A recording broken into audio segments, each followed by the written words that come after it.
Jeju Island, a popular summer destination, is popular in winter too. Why? Because of camellia. These little red flowers come out from January to April, rising through harsh cold. You know what? Camellia represent a tragic history of Jeju Island, the Jeju April 3rd.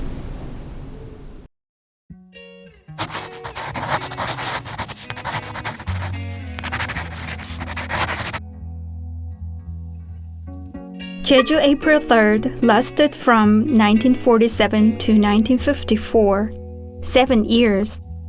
The tragedy went back to March 1st, 1947. You learned that Korea got independent from Japan in 1945, right? However, the Korean government came in 1948. In the meantime, the US military controlled the country. The country was going through political chaos and tensions on how to found a government. Right after the independence, Jeju was particularly difficult due to the sudden population influx and its distorted economic structure. Against this backdrop, the March 1st commemoration was held in Jeju. The participants of the 1947 commemoration event cried for genuine independence and took to the streets afterwards. Then, bang! The horse of a mounted man of police reserves who were guarding the parade kicked the child and moved on as if nothing happened. The crowd went into uproar and protested at him, and the armed policeman who saw the scene fired at the crowd. 6 were killed and 8 were injured. The Jeju citizens, in protest against the injustice, went on the unprecedented general strike from March 10, 1947. A lot of establishments, including the provincial office, schools, banks, and transportation carriers, ceased their operations. Even some of policemen joined the strike. For this general strike against the police injustice, the US military government made a strange decision saying Jeju is a red island.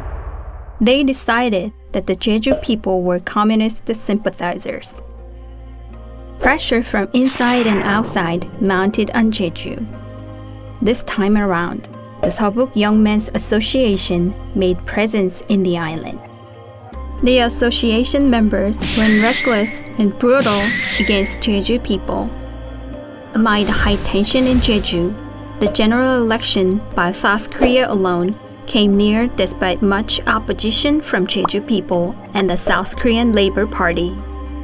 To protest against violence of the police and the association and boycott the general election, the Jeju chapter of the South Korea Labor Party began an armed uprising at 2 a.m. on April 3, 1948. 350 armed rebels attacked 12 police boxes and houses of the key figures affiliated with the association and the right-wing organizations. On April 28th, the US MGIK and the rebels negotiated peace, which ended up in pieces 3 days later. On May 1st, the police and the right-wing forces set Orari on fire and alleged the armed rebels were behind the arson. With this manipulation, the Korean constabulary began intensive crackdown on the armed rebels. Massive violence began to sweep through the island. Ever since then, unspeakable violence was committed on Jeju people. The Lee Seung-man regime announced a decree to ban access within 5 kilometers from the coastlines and kill any violators as mobs. With that decree, the constabulary burnt the mid-mountainous villages and massacred the villagers. Almost 30,000 people were lost for the 7 years of Jeju April 3rd. 95% of the mid-mountainous villages disappeared. Those Jeju villages still remain gone after so many years until now. The villagers, their laughter, their time, their memory, all gone. Why would so many people have been killed?